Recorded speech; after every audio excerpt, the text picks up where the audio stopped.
Good afternoon, everyone. A really warm welcome to carbon removal as a climate solution.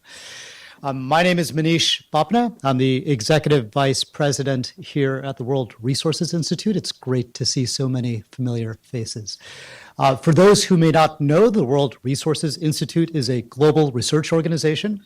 We focus on what we see as some of the most urgent challenges facing the planet and society. We work on food, forests, water, energy, cities, and climate change. Our approach is that we count it, we change it, we scale it. So the counting is kind of the data, the analysis, stuff that we're fairly good at. But it's not just research for research's sake. It's about how we can actually change policy, how we can shift investment, how we can move corporate and country strategies. But ultimately, we know that what matters is scaling, and that is something that we can only do as a community, which is in no small part why we're here today. The timing of this event, we think, is particularly appropriate. I just wanted to take, a show of hands. Just a few days ago, the Global Climate Action Summit in San Francisco. How many of you were there? So about a handful of people, about impressive kind of summit, quite a bit of momentum, a lot of new commitments came out. Over 100 mayors, state and regional leaders, CEOs committed to become emissions neutral by 2050, which would be in line with the 1.5 degree target. Many of you know Governor Jerry Brown signed an executive order about California going emissions neutral by 2045. And said that the state would be, in his own words, launching its own damn satellite to monitor carbon pollution in and around the state and the world. Close to 500 businesses have set up science-based targets. So going from doing better to doing enough. And over 100 businesses, state and local governments, indigenous groups launched a food, kind of forest and land effort focusing on trying to capture 30% of the solution we need on climate by 2030 through nature. So quite an impressive set of efforts, a lot more momentum, but we recognize that the national climate commitments that emerged in the run-up to Paris only get us a third of the way to a 2-degree target. And many of the countries that have already made those commitments aren't yet still on track to deliver what they said that they would. And so we have this real challenge. And at the same time, we see what's happening around the world kind of today. I was struck, if those of you who saw the cover of the Washington Post today, we all know kind of Florence, what is happening with Florence and the connection that has with climate change. And what was quite remarkable was, cover the New York Times today, other side of the world, Typhoon MANGKHUTI. Deeply, deeply destructive as well. And I think this kind of context helps set up the exam question for today, which is how do we keep global temperatures to a reasonable level, to less than 1.5 or 2 degrees? And that's where the science is quite clear. It says that if we want to stay within these limits, we need to remove carbon from the air.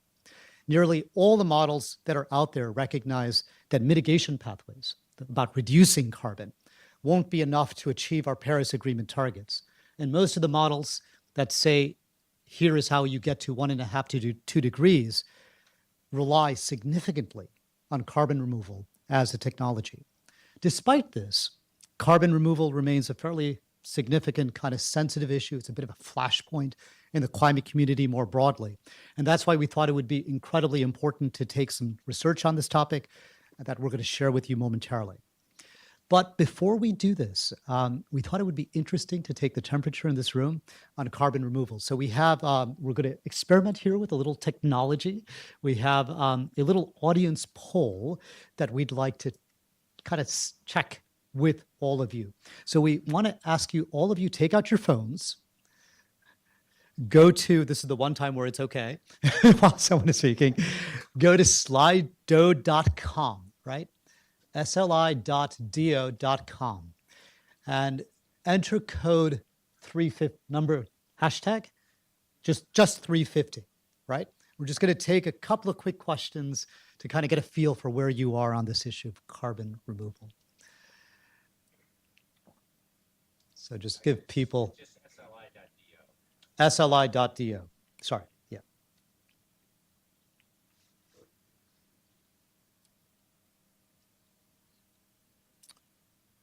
So as you do that, and let's go to the first. Is the connection working?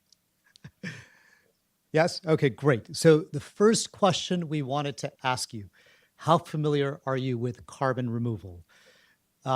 Very familiar, somewhat familiar, or not familiar? So just we'll take a moment, just type in, get a feel for kind of the knowledge in the room on this issue.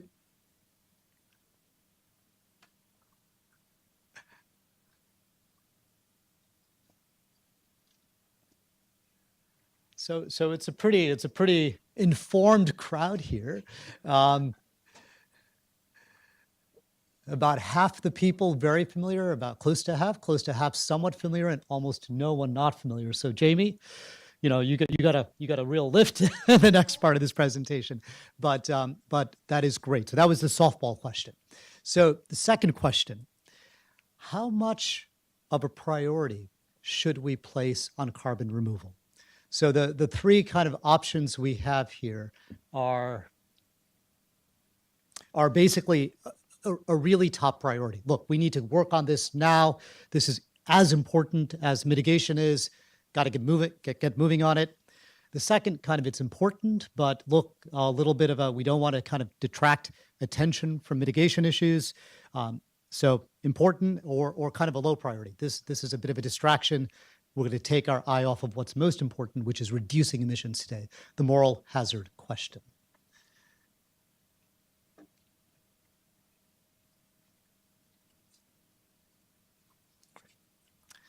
Okay, quite interesting. So most, perhaps not surprising, but most people who came to this event see it as a very important priority. One of the things that we've seen when we've spoken to a lot of people is, hey, is there a moral hazard here? Question, right?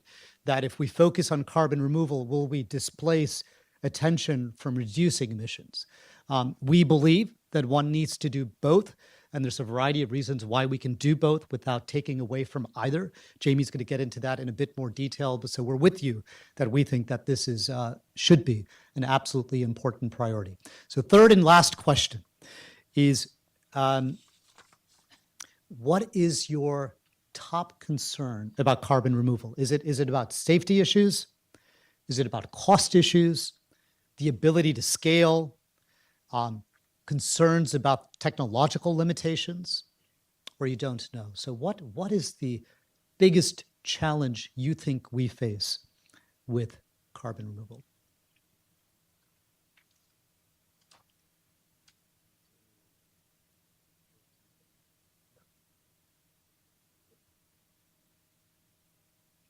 Just give it a couple more seconds. So the scale. Again, fairly clear. Scale, big issue. Clearly, cost is an issue. Less concern a little bit about the technological limitations or safety, but this question of how do you actually get this to scale? So we hope that over the course of the next hour and a half or so, that some of these questions we're going to get a chance to get into quite a bit more depth around. So the way that we've organized this event is that we're going to start with Jamie Mulligan, who is our co-lead kind of on carbon removal. I'll say a word more about him in just a moment. He's going to make an opening presentation, kind of set the stage, share some of the research that we've done on this issue. And then we have Chris Mooney from the Washington Post, who's going to moderate a panel on many of the issues that you think are most topical.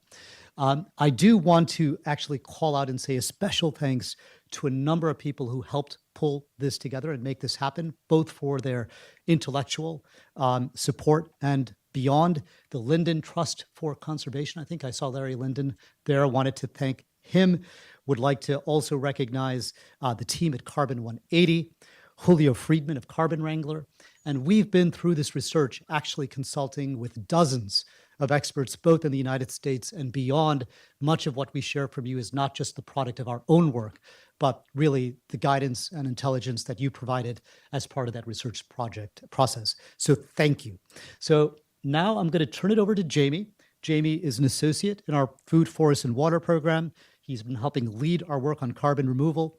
Previously, he worked in the OMB and in the Council of Economic Advisors in the Obama White House. Over to you, Jamie. Thank you.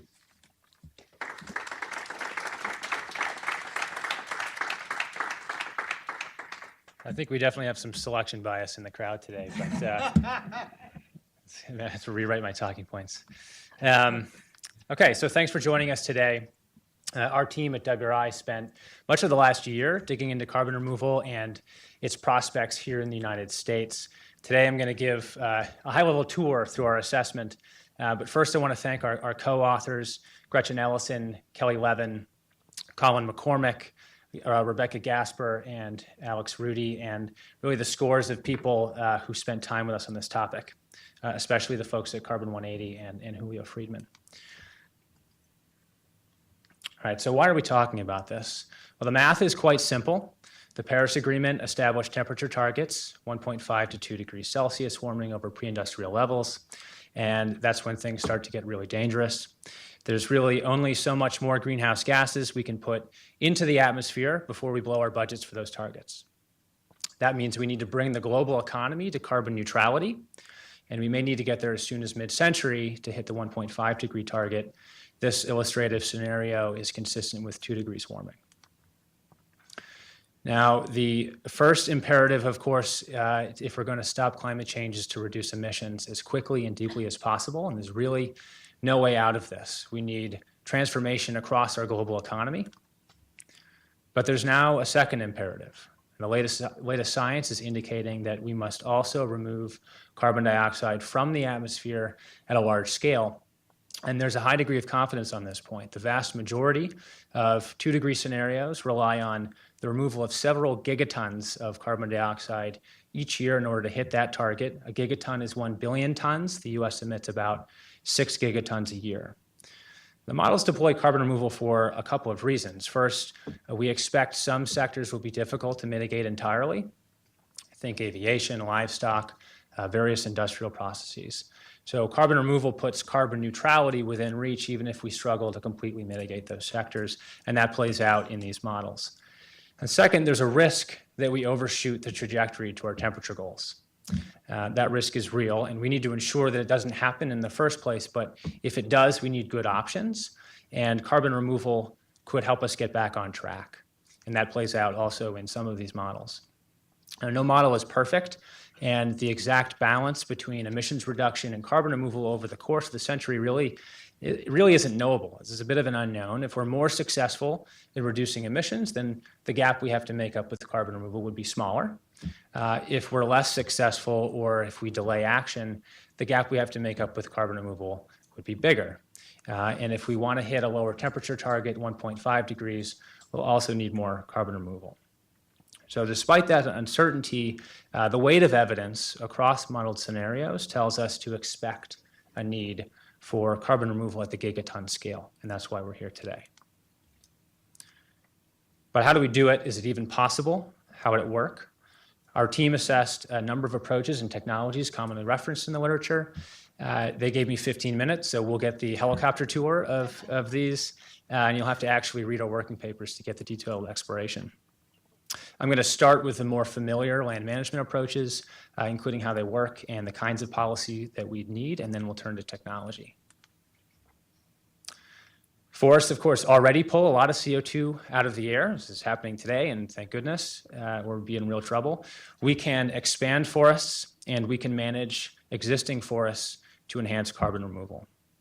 Expanding forests, of course, means taking land out of other uses. So the trick here is to find land that is available and ecologically appropriate for reforestation and that's not being used today to produce food. A recent analysis by our colleagues at the Nature Conservancy found actually quite a lot of land in the United States fitting those two criteria, although more work is needed to understand exactly how those lands are being used today and exactly what it would take to reforest them. Managing existing forests for carbon could mean actively replanting forests after we harvest, shifting harvest cycles, managing for the risk of catastrophic wildfire in our western forests, and other practices. And the trick here is to build carbon in forests while managing the supply of fiber to global markets so we don't end up simply moving carbon from one forest to another. Managing soils for carbon and integrating trees into farms can both provide carbon removal. There's a long list of practices out there. One example, planting cover crops on a field when it's not being used to grow the primary cash crop is a way of essentially allowing photosynthesis to do its job in removing CO2 from the atmosphere year-round, as opposed to just during the primary growing season. There is a good bit of scientific uncertainty affecting our ability to plot out the carbon benefits of any given practice on any given acre, and we'll need to continue making advances in this area to get to scale. And for these practices to add up to something that's globally meaningful for the climate, you really have to implement them over a large area. This is a big undertaking. Take cover cropping, for example, about half a ton of CO2 per acre per year. So if we wanted to get to 100 million tons, we could. We'd have to implement that practice over 200 million acres. That's essentially all of the acreage in the 5 major commodity crops, and it represents at least 200,000 farms. Now, today, cover crops are used over just about 4% of those acres.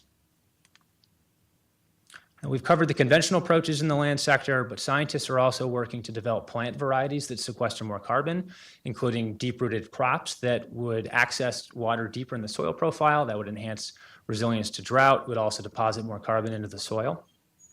And adding charred biomass to agricultural and forest soils can store the carbon embodied in that biomass over a longer period of time, as opposed to releasing back to the atmosphere, and potentially also increase the productivity of the plants where you've added it. But technological challenges remain related to the production of biochar at large scale. Policy in the land sector.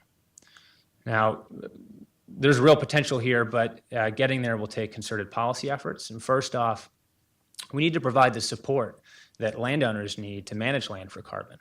In some cases, that may mean financial support. In other cases, that may mean technical assistance. It may mean investing in infrastructure and technology to enable productive shifts in food and fiber markets at really a systems level. And maybe finding ways to de-risk new practices so farmers and forest landowners can make changes in their operations and benefit without risking their livelihoods. It's going to be important for these kinds of programs to be accessible and manageable for landowners big and small if we hope to reach as many of them as we can. Now, the Farm Bill is a major source of support for conservation practices by landowners, of course, but states are in the game as well. And just last week, 17 governors issued a challenge to manage the natural and working lands in their states as carbon sinks. This is quite significant, and state-level action is really quite critical. States can experiment, as we all know.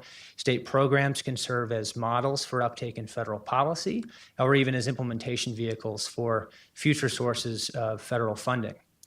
But we also need better data and better tools for measuring and monitoring carbon in the land sector. We can't manage what we cannot, if we can't measure it, we can't manage it. That's how it goes, right?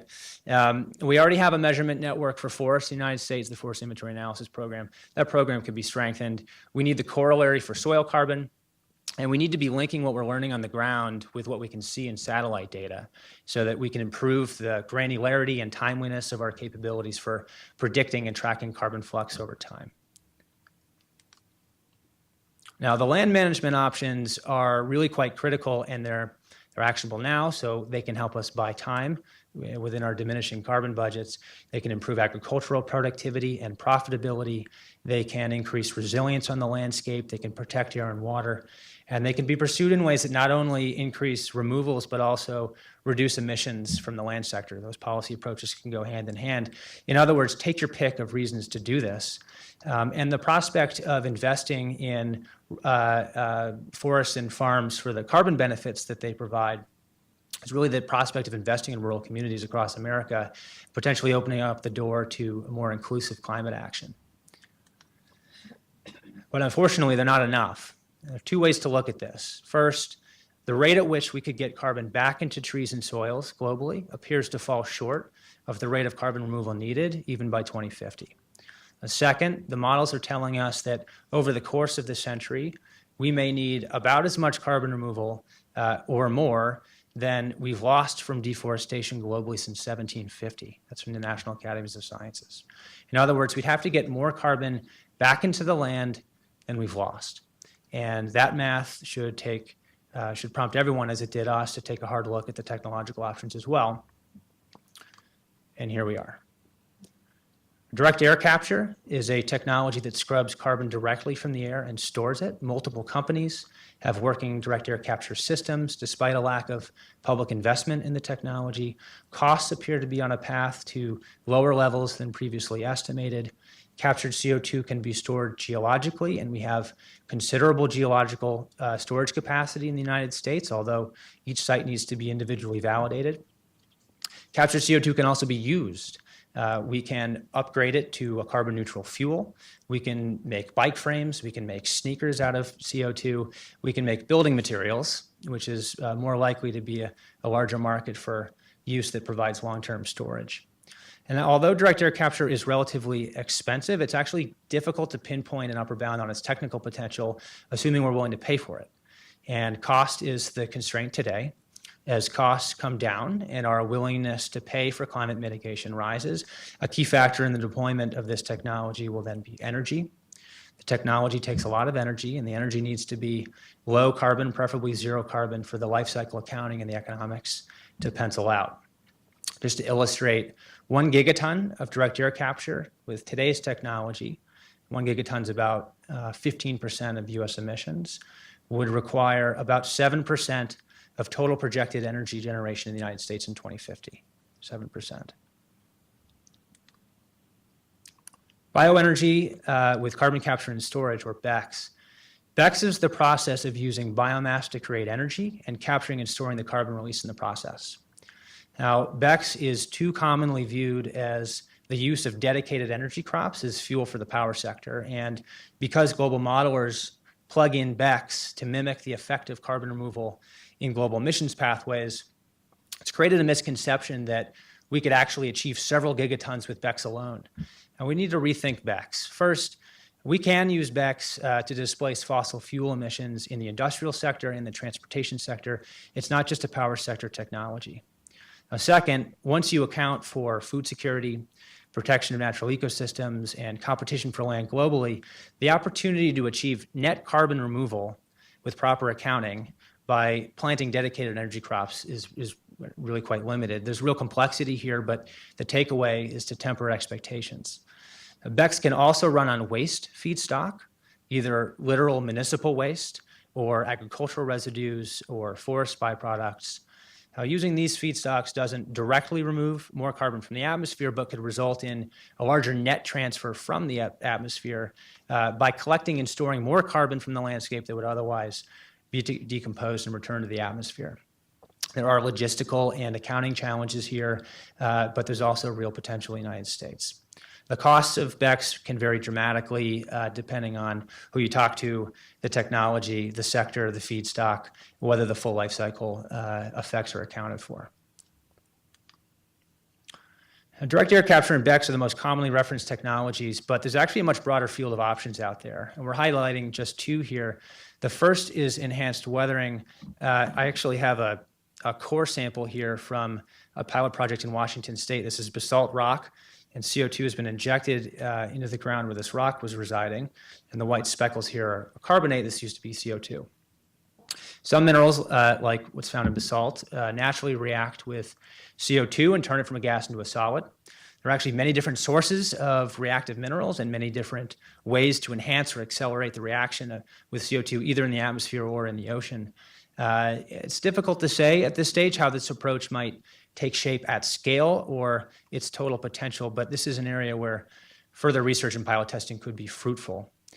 Seawater capture is like direct air capture, but instead of capturing CO2 in the ambient air, it's extracted from seawater, which leads to additional transfer of CO2 from the atmosphere to the oceans. The US Navy has a working prototype of a seawater capture system. I found that astonishing. The Navy is interested in converting that CO2 to fuel, so that ships can essentially refuel themselves, but the technology could be used in the future, of course, with permanent storage. Now that we've looked at all of these technologies, the big question, and it was up here as well on the slide, is can they scale? And I think for most of us, for me at least, technological innovation always feels impossible until it happens, and then we take it for granted. But consider the story of solar. 1956, 1-watt solar cell cost $300. If you adjust for inflation, in 1976, solar modules were $79 a watt. Last year, solar cells hit 37 cents a watt. This year, 24 cents. That's a price drop of a factor of more than 300. And the point here is don't discount the possibilities of technological innovation.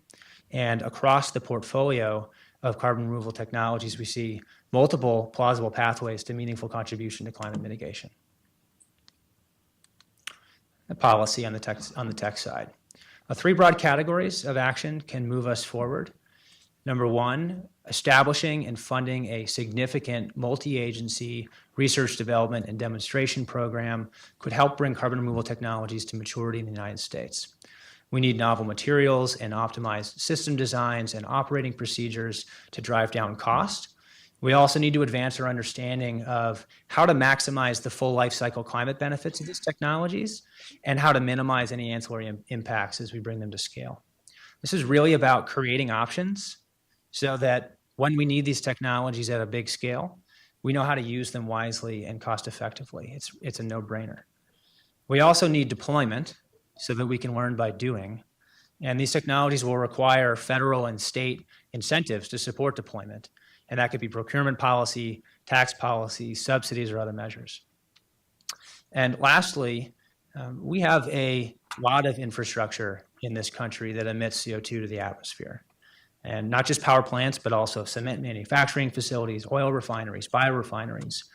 Deploying carbon capture, utilization, storage technology in the near term, not just on coal-fired power plants, but across our emitting infrastructure, would reduce emissions significantly at a lower price point than the carbon removal technologies, while equipping us to manage, use, store CO2 so that we can deploy BECCS or we can deploy direct air capture down the line. I'm wrapping up here. Now, it's clear to us at WRI that there is significant untapped potential across these approaches, both the land management options and the technologies. But as I flip through them, challenges jump out, right? Shifting land management practices over large areas, large numbers of landowners, accounting challenges, scientific uncertainty, technological immaturity and high costs, energy requirements. So as we embark on the undertaking, we need to be clear-eyed about the challenges, and there are a few takeaways here. The first is we need to pursue a portfolio of approaches rather than place bets on a narrow set. Makes sense. We don't know today which of these technologies or approaches will come through at what scale and what might fall by the wayside. And the second is that the full portfolio really is quite urgent. I think there's a tendency to think about the technology as well, I hope somebody develops that. And when they do, I'm going to benefit from it. But until then, it doesn't feel urgent. It feels far off. Actually, if we want those technologies to be available at the scale we're going to need them, when we need them, we really need to start moving today. And the same is true on the land management side as well. Scaling across millions of landowners, that's going to take time. So we need to start today, and there are actionable policy levers across the full portfolio. And lastly, we need to continue to aggressively address emissions so that the gap we have to make up with carbon removal at the end of the day is as manageable as possible, and we can still hit our climate targets. And that's it.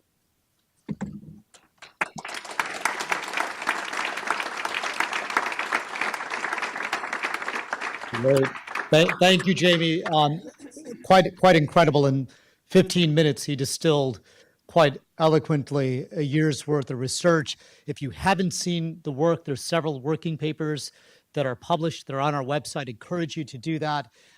Jamie helped co-lead the research on it. I do want to call out Kelly Levin, who helped also with the research, and Gretchen, there she is, Gretchen, who also helped lead the research for our team. So thank you all. Want to turn now to Chris Mooney.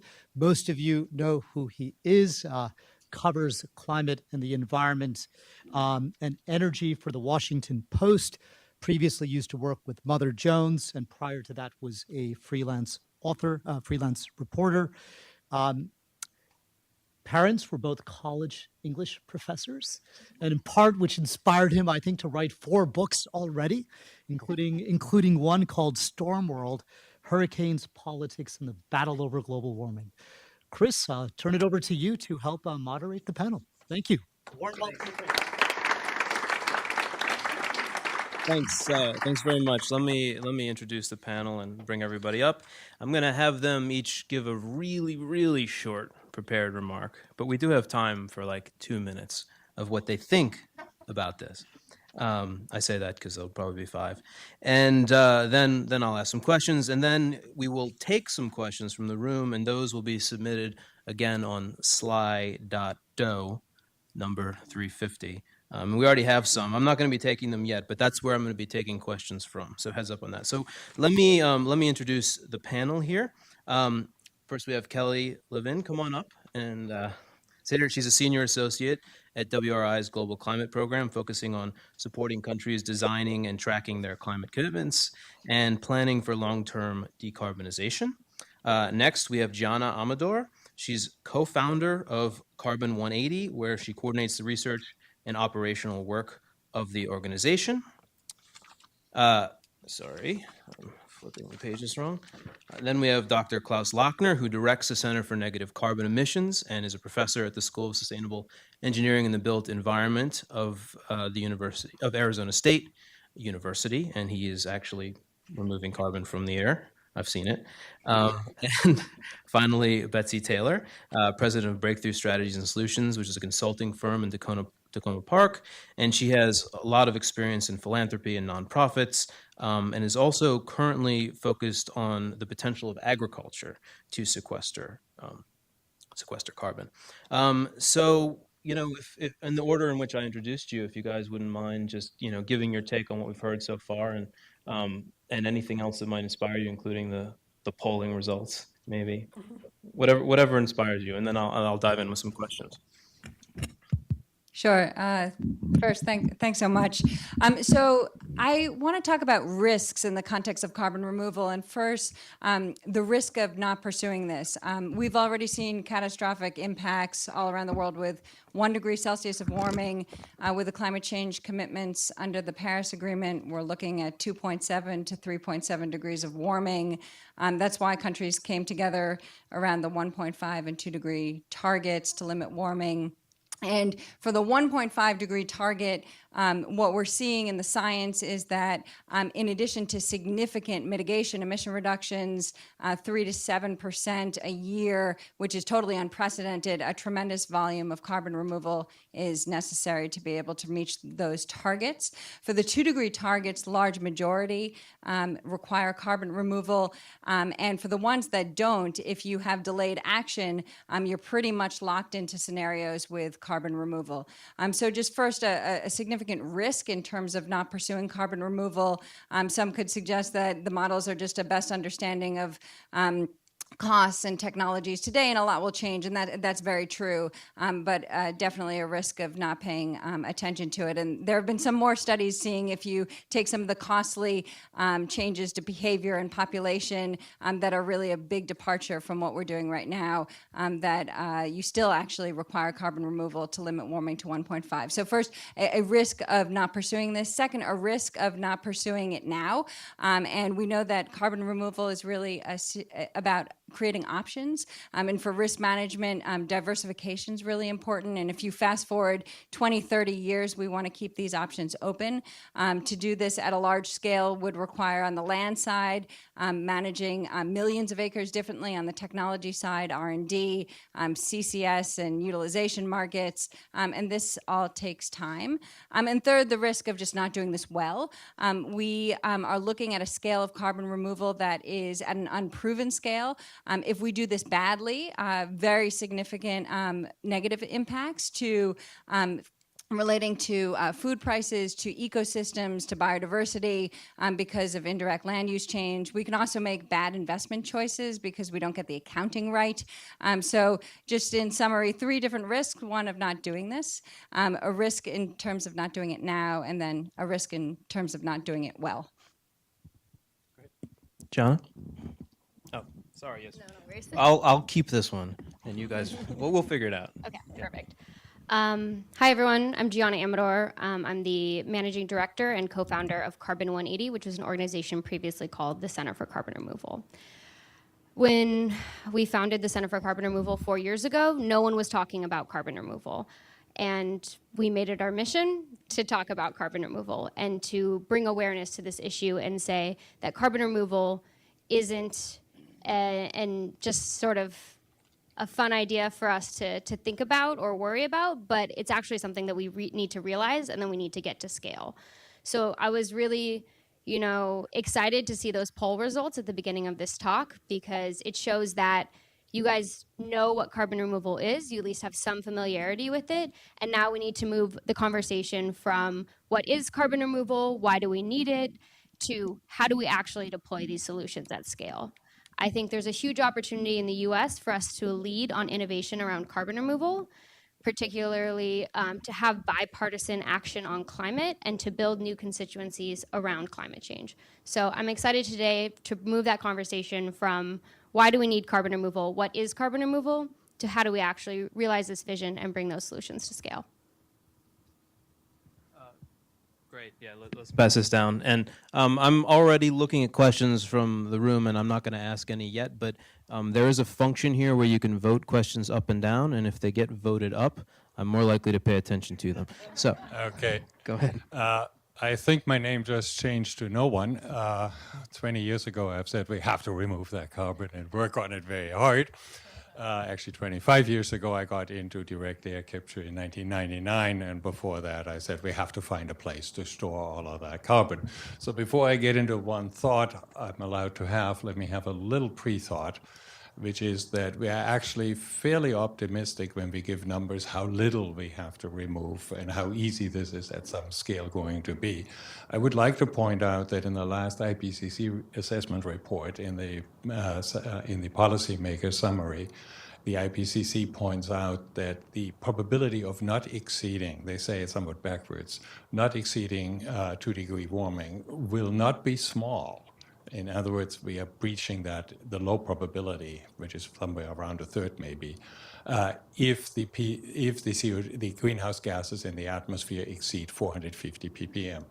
They then go through great pains to point out they mean ppm equivalent, all the greenhouse gases. If you go and sit down and add it up, we are already over 450 ppm, so we already have lost the chance of having a low probability of 2-degree warming. The mainstream 50-50 is still well in the future. That's what you hear when you say, well, if everybody slows down and gets neutral somewhere past 2050, that's what we are talking about. We have a 50-50 chance of not breaching it. So we are already in trouble. I think we have to change the basic paradigm from one of mitigation to waste management, just like we had to do with sewage and garbage in the 19th century. And you see this is very different if I were to leave my garbage in front of your house and say, it's 10% less than last year. So that's what we're doing right now. We have to get to the point for every ton of fossil carbon coming out of the ground, another one has to be put away. And yes, zero waste is a great target to aim for. In the meantime, we have to balance the books. And by the way, we have littered the place already, and we need the cleanup, the removal of what we already put out. If we have to come back 100 ppm, which is not all that much, we come from 450 to 350 or from 500 to 400, we have to pull back more CO2 than we put out in the 20th century. We have put out roughly, we went 280 to 370 parts per million from 1800 to 2000. We have added another 40 since. So that sets the scale. And I would argue we need negative emission technologies. That means biomass, ocean capture, air capture. I'm personally betting on air capture. That's what I'm working on. I think it can scale. We have to get the costs down. And that's what we are working on. Betsy, thanks. Thank you very much. And thank you to my fellow speakers, and especially to World Resources Institute and Jamie in particular for really exerting tremendous leadership in this space. So my pre-thought to share about myself is that for the last 4 years, I have been focusing on the ability of soils to pull carbon out of the air. And like Gianna, when I first started, there was really limited agreement within the scientific world, the policy space, and it has completely shifted in 4 years, so it is moving. And I want to, my main thought today is to argue that both of the natural lands, the forestry, the restoration of land, the agriculture, this pathway is the most affordable, technologically ready, and it is a no-regret strategy with so many co-benefits. So we need to get moving on it, and it is scalable, it is moving. One of the things to know is that the practices that build healthy soil are the same practices both for pulling carbon into the soil and keeping it there, but also they help us get cleaner water, conserve water, they boost yield, they increase food security, they create habitat for biodiversity. There's really a no regrets thing going on here. And the good news is that we've seen tremendous momentum in the last year with big supply chains getting involved to incentivize new behavior from farmers and ranchers. We've seen policy. 8 countries have agriculture in their NDCs for mitigation, many more for adaptation. And the potential significant peer-reviewed science puts it at between 1.5 and 15.6 gigatons annually by 2030. Most of them are on the lower to mid-range. The 15.6 is an outlier, but it's peer-reviewed out of the French government. So that's significant, and we need to get moving on it fast. Thank you. Thanks to everyone. We're starting to get some questions too, so thanks to those who were submitting them. So I just have a sort of basic question. It sounds like everybody here thinks that this is not optional. Is that, am I right? Everyone thinks it's carbon removal is mandatory? Everyone on the panel? Would that be true? Yes. Yes. Yes.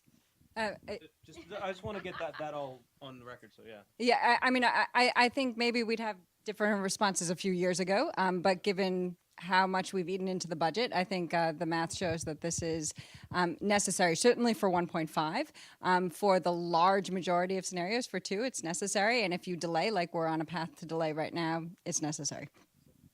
Any disagreement with that? Yeah. Put another way, if you want to stop at 450 ppm without the equivalent, and the world grows 3% a year, you have to reduce carbon intensity every year by 8.5%. Good luck. Yeah, I mean, Jamie showed us the numbers, 87% of the scenarios that give us a 66% probability or greater chance of meeting the 2-degree target require carbon removal in some form or another. Okay, so why is this so little known then? I mean, this is not something that most people have even heard of. And the idea is mandatory as opposed to the idea that we should just create a lot of wind and solar. I mean, I think that would be missed by like large majorities of the U.S. and global population. So I'm just why is that? I mean, my intuition is that like no one wants to hear the problem is harder than they have thought for their whole lives. You know, many of us in this room have worked on climate change for decades, and to hear that what we've done isn't enough isn't exactly like the truth that you want to admit to yourself. And we've been so focused on renewable energy penetration, vehicle electrification, and we've made a lot of progress and we still have a long way to go. So I think this was sort of kind of lowest on the priority list, but we're in a good position now to actually take action and scale these solutions. I think just to add to that, I think on the land side, some of the stuff we've been doing, I mean, photosynthesis is a natural process that's been happening.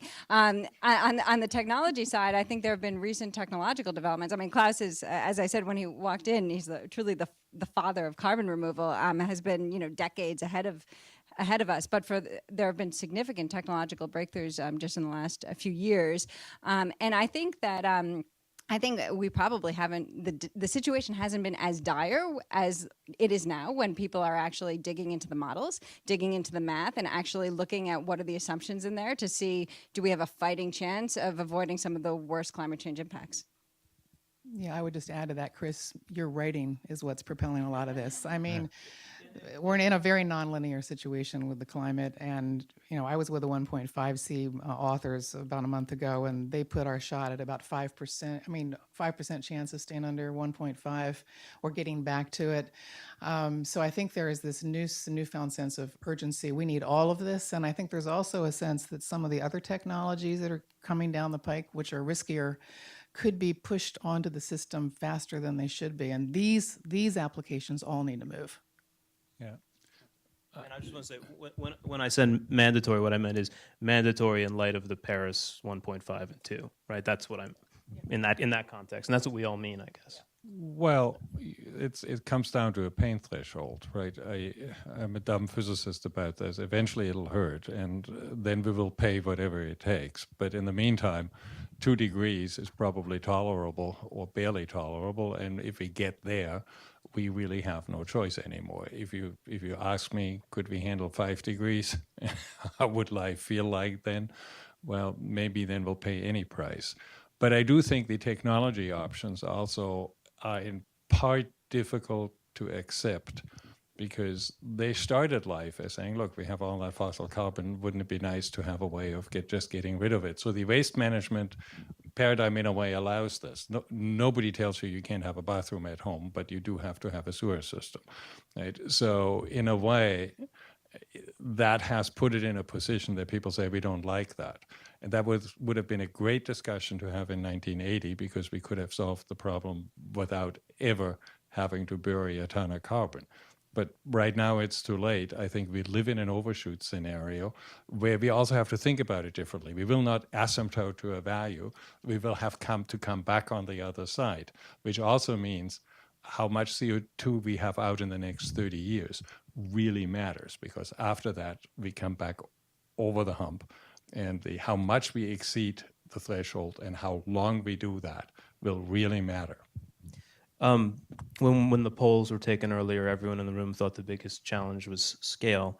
I want to ask a related question. I mean, if the challenge is scale, that means the scale has to be large.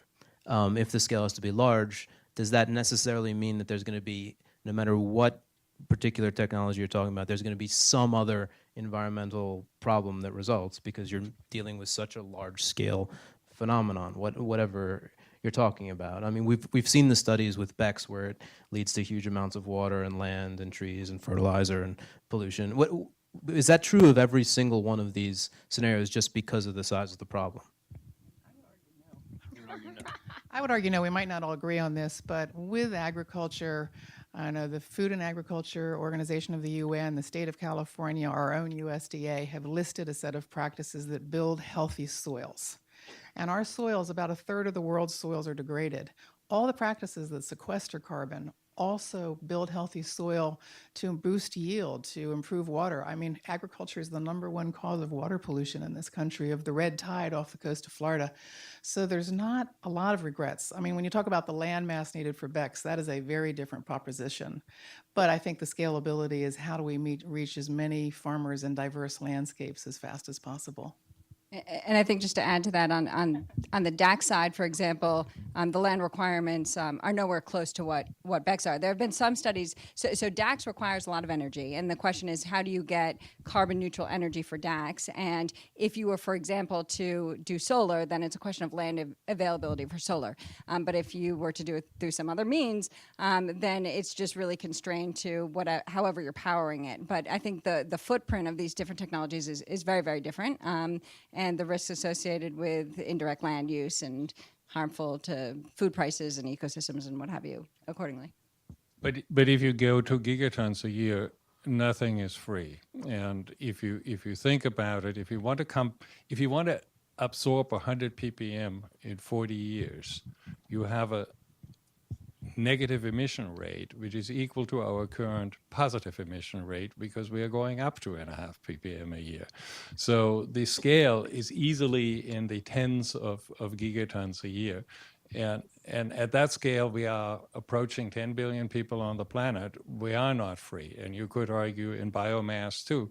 If you look at Iowa, it doesn't look all that natural. It's not the prairie it was anymore. And that's agriculture at work. And if you really want to get to these scales, you will have some impacts. And yes, we have to make trade-offs there as well and find the optimum. But to pretend it's free is probably not a good idea. I'm going to go to a question from the room because there are so many, and this one was voted for a lot. So people are thinking this. Alan Krupnik asked, don't we need a carbon tax to make this work? Anyone want to take a swing at that? I mean, a price on carbon has been the big enchilada that everybody's pushed for decades, and it's elegant, and it's the, it's the price signal to the market, unleash the markets, and we do have 22% of the countries in the world now have some form of carbon pricing, so it's not dead. But is it required? Must we wait for that? Must that be a prerequisite for this? I don't think so.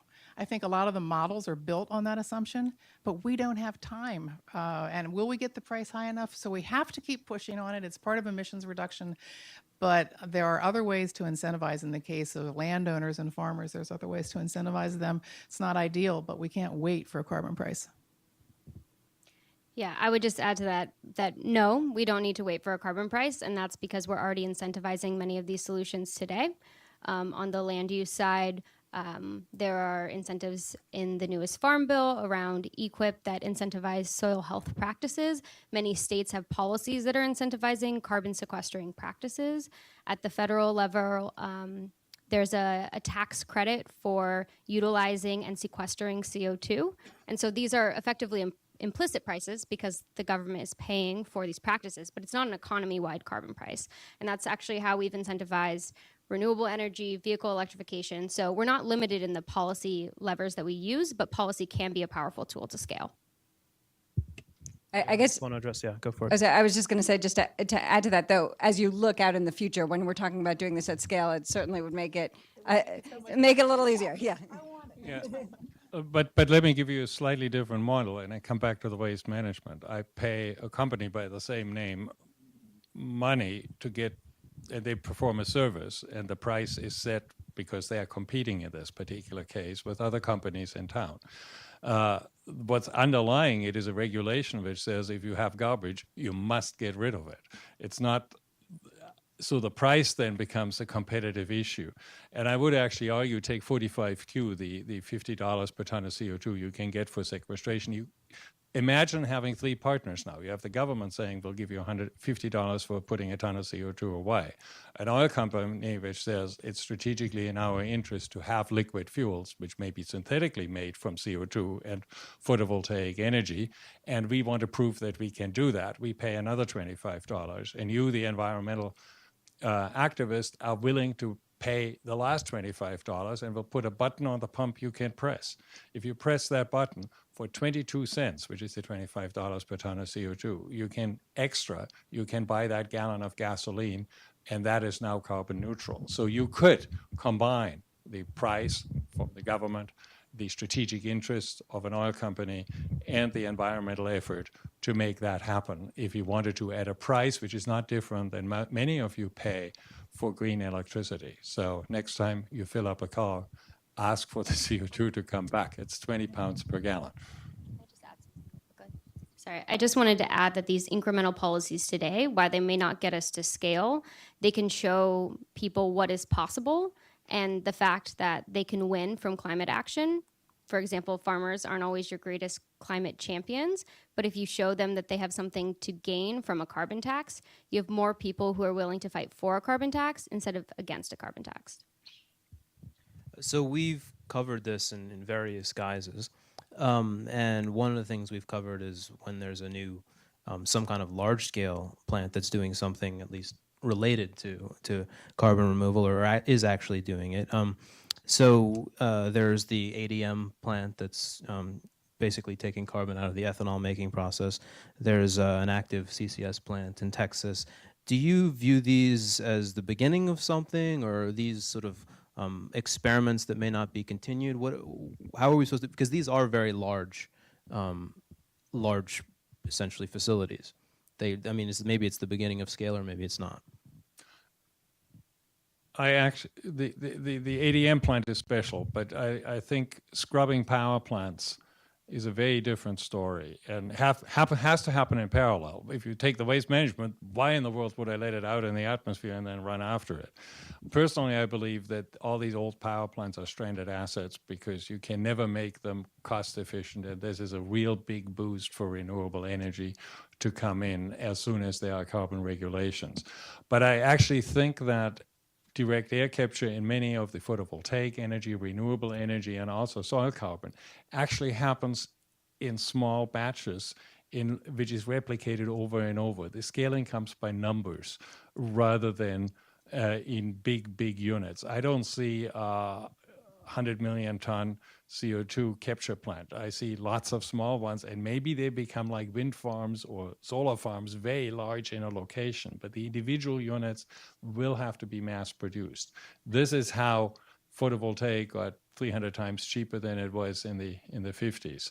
And this is how mass production can drive down prices by a large factor. And so I don't see them, I see them as parallel, and they are last-ditch defense of keeping fossil fuel in the mix, but eventually they will fall apart. And many of them are dead-end technologies because they are geared to a coal plant, which will not be around. Yeah, I would just add that I think it's really important for us to have projects in the ground and proof points today. The ADM plant, for those of you who don't know, is a corn ethanol plus carbon capture and sequestration project led by the Department of Energy. And this is sort of the first real-life example of what is considered BECCS, bioenergy with carbon capture and storage, which I'm sure, as many of you know, is very controversially incorporated into the climate models that we all point to when we talk about carbon removal. So having that project on the ground, being able to do life cycle assessment and understand what are the risks that go along with sequestration is super important. And the more that we have of those, the more we can right-size BECCS and understand what the risks are, what the benefits are, and how much of the climate solution it can be. So a topic that keeps coming up, and I've seen it in some of the comments, this is not exactly recapitulating someone else's question, but this notion of a moral hazard, is this something that any of you worry about, or not so much? I can try to take a shot of that. So I think this could unfold in a few different ways. You know, first is this going to weaken an incentive for emission reduction? And I think if you look at these numbers, we are so pulling out all of the stops on mitigation in addition to the carbon removal, and you can't, let your foot off the gas on mitigation. So the science suggests that you need it both. I think the second question is, would this have competition for resources that are dedicated to mitigation? And I think there are probably a number of situations in which that is not true, that the appropriations, for example, for carbon removal would never compete with something for mitigation. And I think that one would have to just take a hard look at each of those different streams to see if that would actually occur. And then I think the third is just, is this going to be captured by some kind of vested interest as an excuse for inaction? So could this be captured by somebody, we're doing action because we're doing something on carbon removal and not on emission reductions?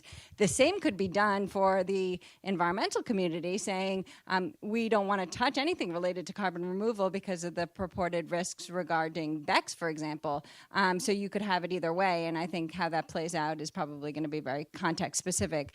But certainly, if you look at the science, we have to pull out all the stops on both mitigation and carbon removal in a way that is completely unprecedented at a scale that's unprecedented.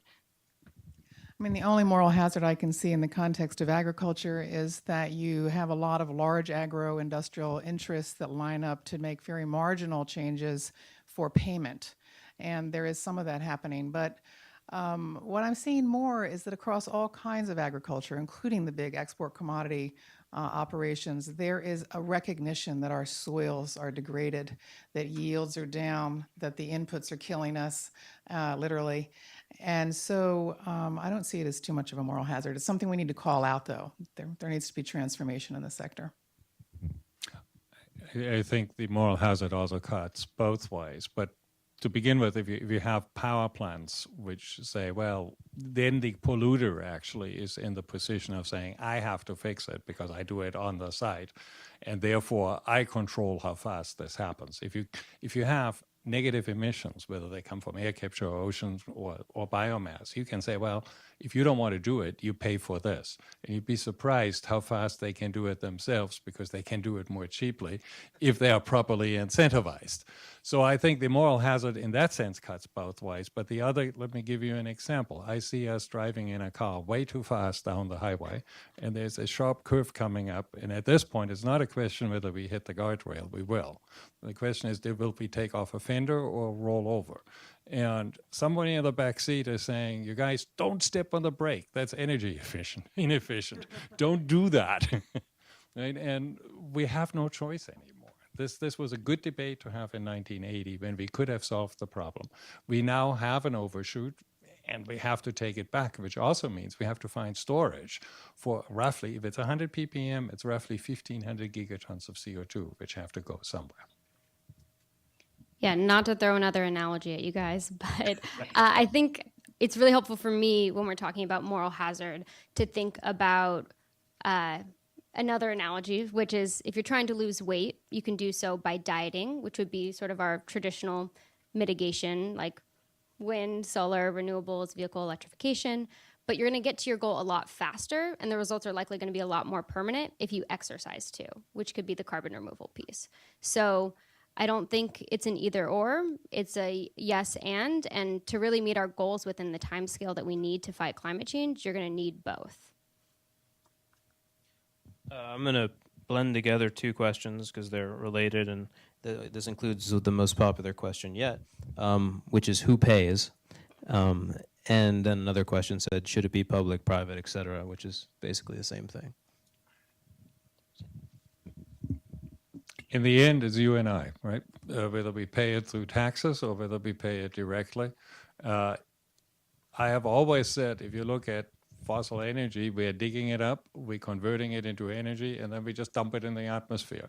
In the end, we have to stop that and clean up after ourselves. This will increase cost by 20, 30% because we ignored that part of the problem. Now we will have to pay for it. Your fuel will get slightly more expensive. Maybe our technological advances take that back.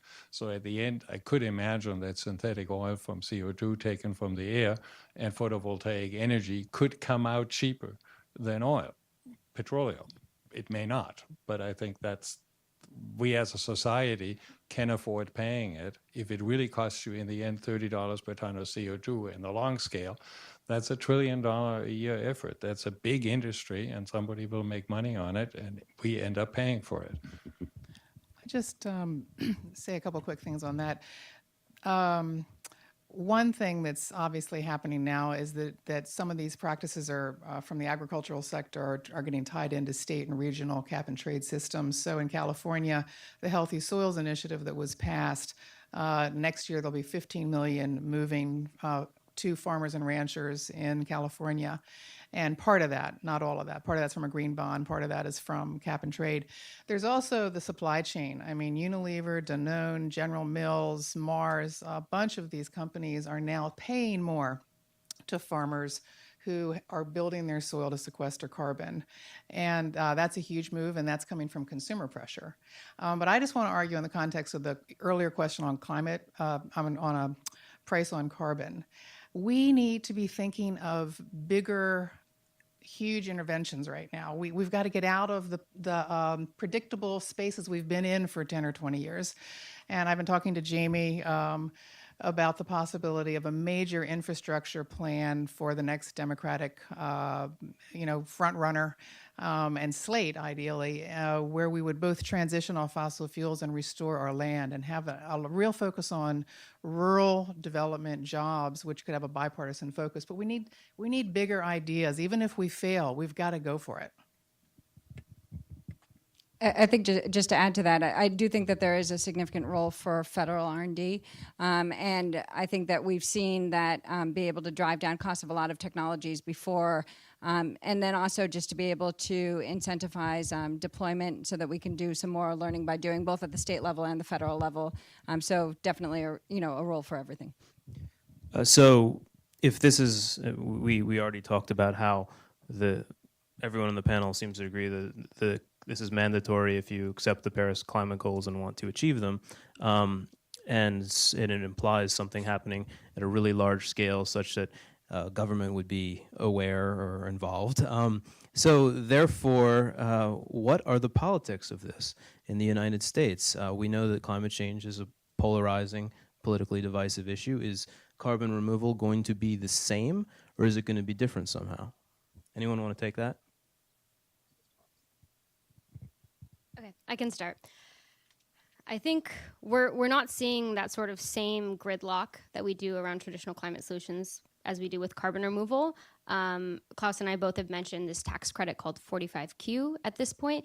That bill had, I think, over 24 co-sponsors that came from both the Democratic and Republican Party. So we're seeing people come together on climate legislation today, which feels unheard of, feels surprising, but that's because these solutions don't look like traditional climate solutions, so they have the opportunity to activate new people, new constituencies, new senators, and that's really powerful if we can make progress in a world where it seems like that's not possible. And I would just add that in the context of agriculture and soil carbon removal, we're seeing tremendous interest in places like Wyoming, Texas. Oklahoma is running about as fast on this as California. And part of it is tapping, and you don't have to call it carbon farming. You might call it that in California, but in most places you're talking about healthy soil. You're talking about our land. There's a deep, deep patriotism that you can tap into. And I'm helping pay for a poll right now to test some of that language with independent, likely voters across the spectrum. So we'll see. But I think there's a way to move into this space with more bipartisan support, but it's still to be determined. Right. Well, it's the topic isn't well known, so people probably haven't totally formed their opinions about it. Let's talk. What we haven't done so far, I think we should maybe take a turn in the conversation and start talking about specific actual technologies or ideas. I mean, we have, Betsy, you're very interested in the agricultural side, and Klaus, because I wrote an article about your work, I know that you're interested in direct air capture. Well, that's what you're doing, and that's what you think is the key solution. Does everyone agree with the idea of a portfolio approach, or are you at the point where you think full steam ahead on direct air capture, or are you at the point where you think lead with the land, or I mean, what? Everyone is all of the above? I think it's all of it. I, of course, wouldn't work on air capture if I didn't think it wouldn't be important. My guess is, and some people hate me if I say it, it's the method of last resort, right? Because if it's more expensive than air capture, clearly you won't do it because you could do air capture instead. So I would argue it will actually set ultimately the price of carbon, right? And I see it as a likely big player because you saw in Jamie's presentation like 400 million tons. Well, we are 5 billion tons right now, so there's some left over at the end for air capture, and I see it more likely than ocean capture for two reasons. One is in the ocean, I have to pick through 25,000 water molecules to find one carbon. And in the atmosphere, it's only 2,500, which makes life a little easier. And secondly, the ocean doesn't mix laterally all that well. I actually have to go everywhere in the ocean. I can't just do it off New York and hope that the Indian Ocean takes care of itself. That mixing takes a lot longer, whereas the air is fully mixed in a latitude in a few weeks, in the hemisphere in 6 months, and over the globe in about 2 years. So I could literally do air capture all in Australia and nowhere else, and it would solve the problem. Not that I'm advocating that particular approach, but it is feasible. So that's why I think of all the things standing there, it has the potential for a very large scale, and it comes down to cost. And there I'm an optimist. And I was at the beginning. APS said $600 a ton. That's way too expensive. You have to get 6 times cheaper, and this is not true anymore. And show me technologies which didn't get 6 times cheaper in a decade or two when they were actually used.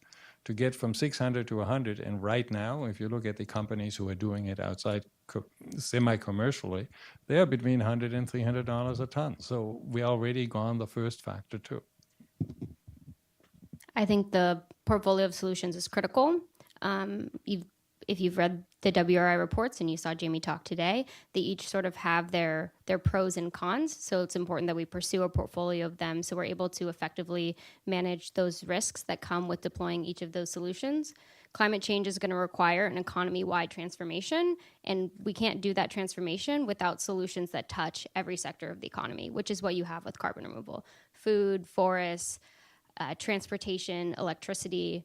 Carbon removal solutions touch all of those sectors, and that's how we make that transformation happen.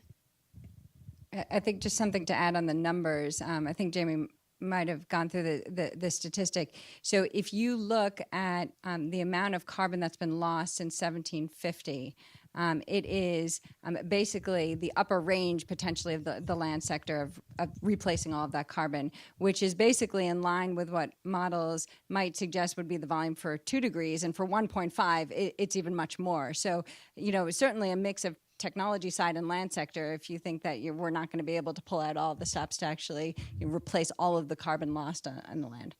Well, let's make this question more specific then. If everyone agrees about the portfolio idea, can you look forward 20 years or 30 years and give me a pie chart and tell me what the pieces of the portfolio? Or is anyone willing to guess at that? Or No. I wouldn't do that. Take a risk. Because prediction of that nature are horribly difficult and usually wrong. But No one wants to take that on. one of the beauties of the bio approach is it works right now.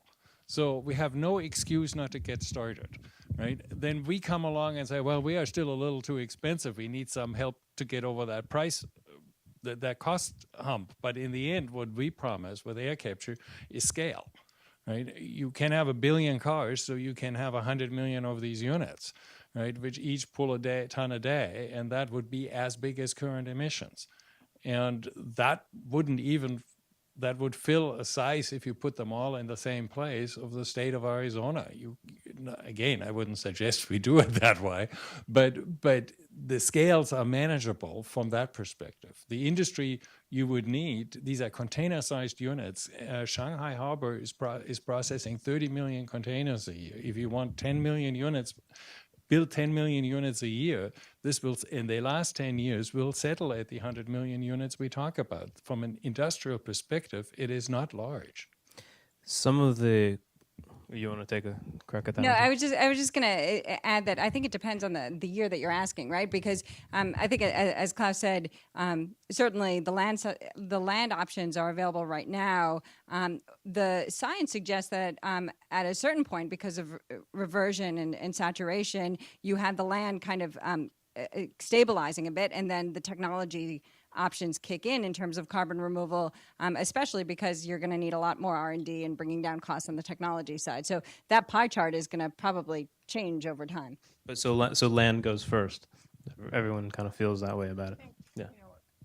As the land advocate, I would say everything goes first. I think we got to do it all. And, as humans, we're not really meant to hold this information. We're all humans, and we're not really meant to, but we have got to somehow...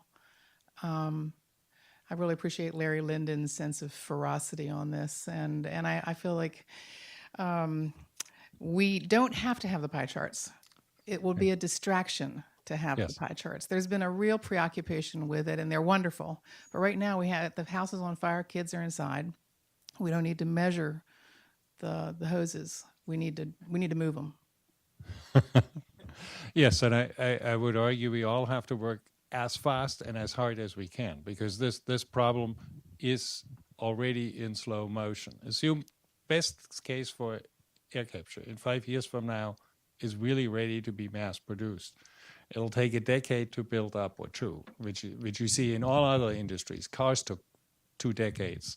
Airplanes, jet planes took about 15 years. Nuclear reactors in France took about 15 years. So that's a typical time scale. Then you need 40 years of pulling back, right? So you already are committed to a substantial overshoot, no matter how you do it. So you have to throw everything at the problem, and you do it as fast as you can possibly do. Are there things that haven't been mentioned? Because we got a good overview at the beginning of a lot of the leading ideas, but I'm seeing a lot of, I'm going to sort of group together a bunch of comments or questions here. Seeing a lot of people talk about blue carbon, and that seems like that hasn't been brought up. I don't actually know if this would fall under blue carbon, but someone's asking about the potential of seaweed and kelp farming to remove CO2. Have we covered all the options, or are there other big potential things out there? I just want to make sure that in his graciousness, Jamie is not left aside, because we haven't really said so much about forestry, which of course is massive and very, very important. So I just want to say that. But no, I think we've covered most of it, haven't we? Yeah, I think blue carbon and kelp farming are good additions.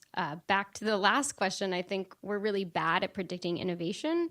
And so there will likely be, significant solutions that are just sort of in their infancy today. But I think we've hit sort of all of the major categories so far today. Is there are we taking into account need for infrastructure that's going to go along with all of this carbon coming out of the air? Obviously, there's a storage role. There's probably going to be some kind of transportation sometimes to different places, I take it, if we're talking about. I mean, are there going to be pipelines? Are there going to be, what is that going to look like? There will be pipelines, but not for air capture, right? Because I'll take the free transport from the atmosphere and collect it where I wanted it, rather than collecting it. I would build the things where I have energy and a need or an option for disposal of CO2. So I would see in the Southwest, I would see large solar farms collecting energy, and at peak they make way too much electricity. I'll make hydrogen out of that and then combine it with CO2, and you can ship fuel wherever you want it, because that's one way of closing the carbon cycle. On top of it, some fraction of the CO2 will have to go underground and be stored. And so you combine all of these things, and you would do the capture where you can do it. And the cost issues are driven by the fact that things cost money, right? And you have lots of equipment. And the chemical engineers point to Sherwood's rule, which says the cost is linear in the dilution. We know what it costs in a power plant, so multiply it by 300, and that's what you'll be stuck with. So you have to find a way around Sherwood's rule, which has this linearity.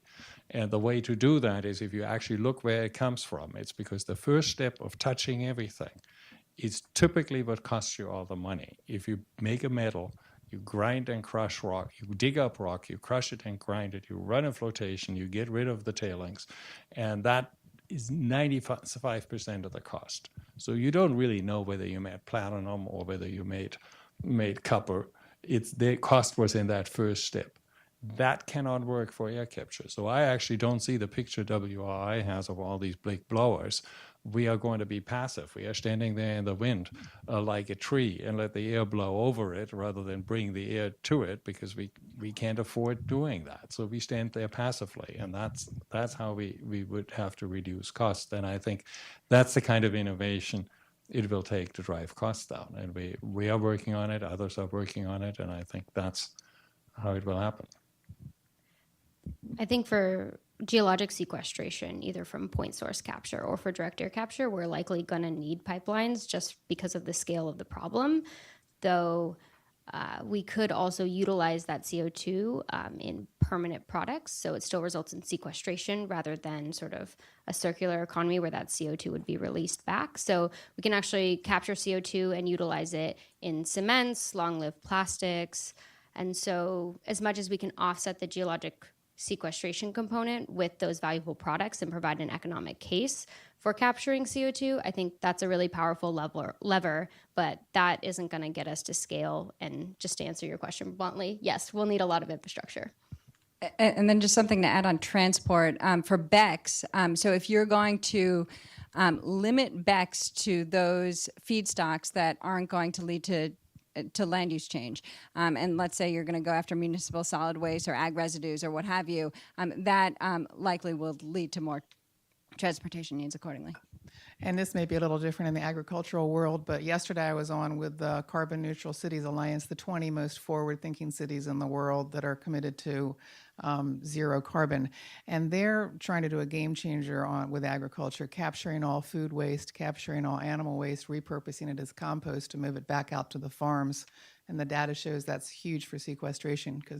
But that's infrastructure. It's like rethinking processes for how you gather and process waste, repurpose it, and get it out to the farms. That's just one example. All right, so I just can't resist the question for the moderator. Why don't climate and energy reporters cover this story given that it is mandatory?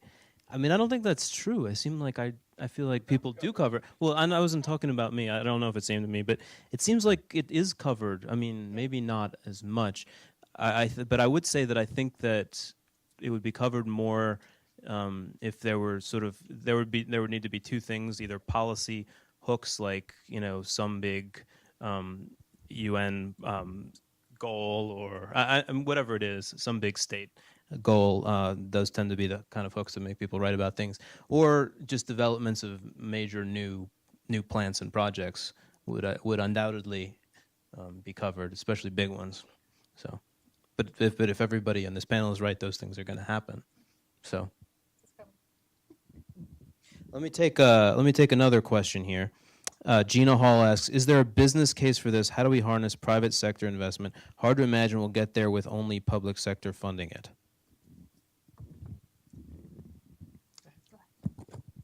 Well, yes, we have to harness it. And in the agricultural space, there's a project by the Noble Foundation you may have heard about that's setting up an ecosystem services payment to ranchers and farmers involving a lot of the major supply chain companies in the world. So pay attention to that. They're hoping that that'll scale by 2022, I think it is. And there's a whole range of things going on finance. And just to let folks know, my consulting firm put together a team of consultants and interviewed 100 people, and we'll be coming out with a guide for investment in philanthropy, and a couple of other people are too. So we absolutely need private investment. Yeah, I definitely agree with that. I think we need to sort of create, and I hinted at this before, an economic case for action.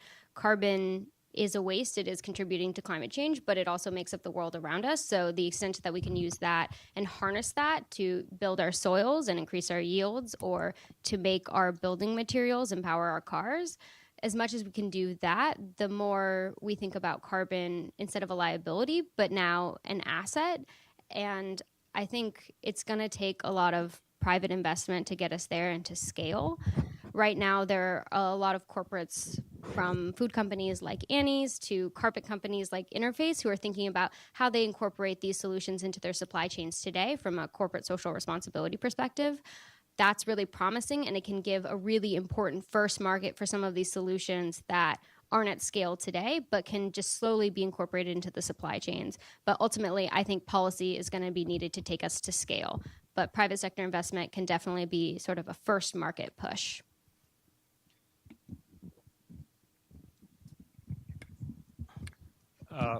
Yes, I think we can make products out of some of the carbon, and that's a good thing. I'm usually the wet blanket on this particular argument, because the first thing I'm pointing out is we are currently making more CO2, producing more CO2 than we produce sand and aggregate, gravel, in other words, worldwide.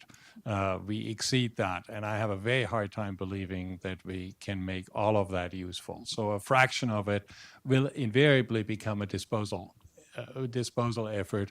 But then I would also argue that can be an economically viable industry. Waste management companies are actually making good money. They are not selling my garbage as widgets, but they offer me a service I am admittedly compelled to buy, but I do buy it, right? And so I do see large models coming out of this. And we had the same arguments, by the way, in the 19th century about sewage. We can't make it work. Nobody will pay for it. There is no business model behind it. And furthermore, a little bit of slop hasn't hurt anybody yet. So there's no proof that it causes any disease. So we shouldn't deal with it. Right, and then eventually cholera and typhoid made it absolutely clear that this is a problem, and somehow we figured it out. And so this will happen here too. I would just add to that that the reason why you're compelled to pay for that service is because, the government doesn't just let you throw your trash in the street. Right. So I think public policy is a very important lever to accessing private capital. Absolutely. So we've covered a lot of ground, and we're close to an hour here. So I think I'm gonna sort of try to wrap up by asking a sort of maybe a big question, maybe too big. I don't know what your reaction is going to be to this, but it seems to me that if the panel agrees that to meet the Paris goals, there has to be carbon removal. Sort of implicit in that is an overshoot scenario and then a cooling back down of the planet, it seems to me. Does this ultimately lead to a world where basically we're using carbon removal to tune the temperature of the planet? And if so, what temperature are we going to tune it to? I mean, at the moment, we are. Say everything works. Say we can actually. Okay. At the moment, it's very high. I mean, so I think the question is just around. I think what you're getting to is kind of feasibility of meeting these temperature goals in the first place, and we are very far away from it. This is an unprecedented exercise. Both in terms of mitigation and the decarbonization rates, and in terms of the carbon removal is unprecedented. I think that we are not on a path right now. If you look at, we need to peak emissions in the next few years, and right now with the climate change commitments, we are increasing emissions through 2030. So we're very, very far off from that world. At the same time, governments around the world have committed to limiting warming to well below 2 degrees with efforts for 1.5 degrees. There are increasing studies to see how that can happen. The window is closing incredibly rapidly. And if some of these approaches don't actually scale, that window is closed for some of the lower temperature outcomes. And I think this is just all hands on deck at this point. I absolutely agree. But I would also say, yes, once we have turned the corner, somebody will ask the question, how far should we push? I would argue it's not free, so we pay for it. And I think rather than seeing a debate where people say 350 is the right number, you will see defections. People will say, I'm not working any longer making this happen, and things will just settle out somewhere. I think this is way too early to worry about that. And if you really overshot the other way, we know how to fix it. Any other thoughts that people want to add? Otherwise, I think we will. Do we miss anything? I want to give everybody one last comment. Sure. Yeah. How about closing comments? We do have a little time here. Well, I do believe that we are at a turning point where people are starting to see that the problem needs to be solved. When I started in the early 90s, my view was we got to stop somewhere. And that means the world has to be carbon neutral at some point, because as long as we keep adding CO2 in the atmosphere, it goes up, and we can argue whether it's 350, 550, or 450, or even 750. This century, we will cross all of this if we follow business as usual. So we have to get to carbon neutrality. By now, I'm convinced we will come back on the other side. That will really change the way you think about it. And let me give you a very simple example. If you had asked me 10 years ago, I said, if you want to burn wood in a British power plant, which came from the Carolinas, great, that's carbon neutral. That tree will grow back. But if you think about it a little more carefully in an overshoot scenario, you just took a 50-year loan because you cut that tree. It's being burned in Britain in a power plant, which allegedly was carbon neutral. In the meantime, it will take 50 years for the new tree to grow back in. So you just added to that peak, because presumably by 50 years from now, we are working very hard to come down on the other side.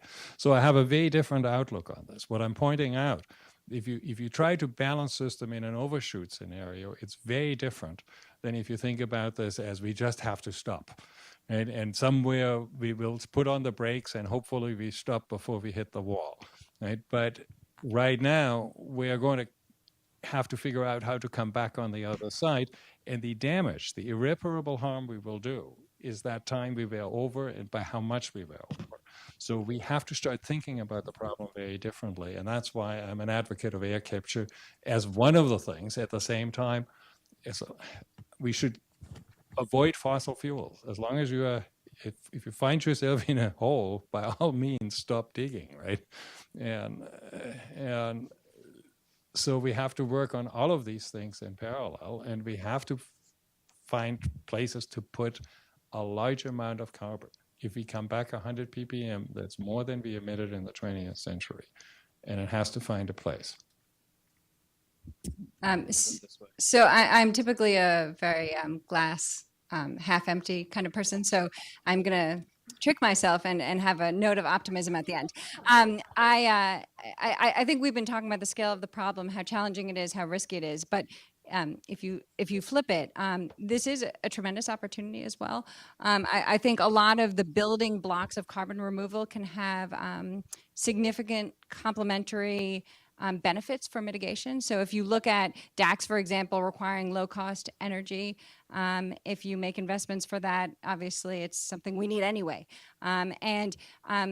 Jamie talked towards making a bigger tent, and so did Betsy in terms of bringing farmers in, and you talked about the private sector. And I think the fact that we have bipartisan support on some of this, we have the private sector, we have farmers, this is a really new space for us all to work in, and I think that there is hope that we can really do some interesting work in this space.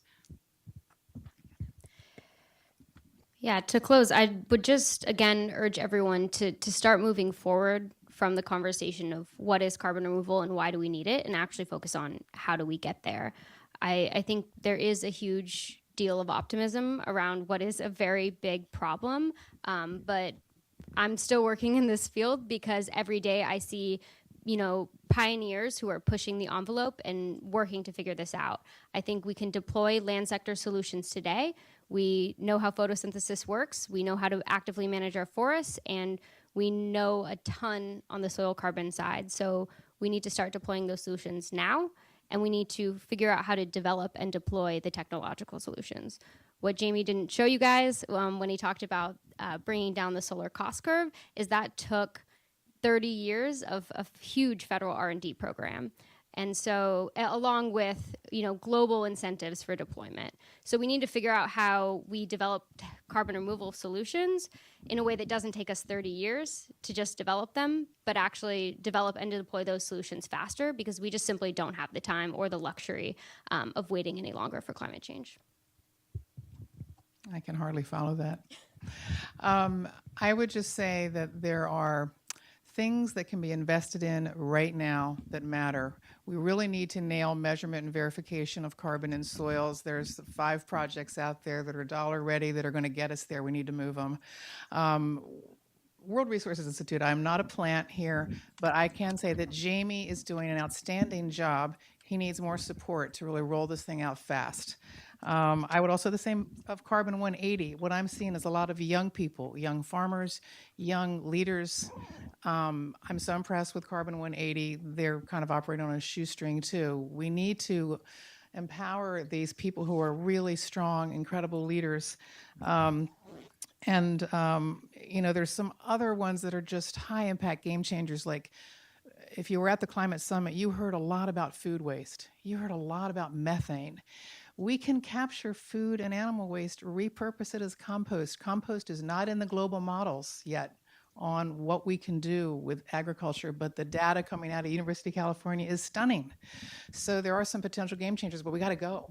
So less planning, preparation, more risk taking. We got to make a lot of mistakes. We just got to, you're getting that from me, but I feel very strongly about it. And I just want to say thank you, because everybody here knows.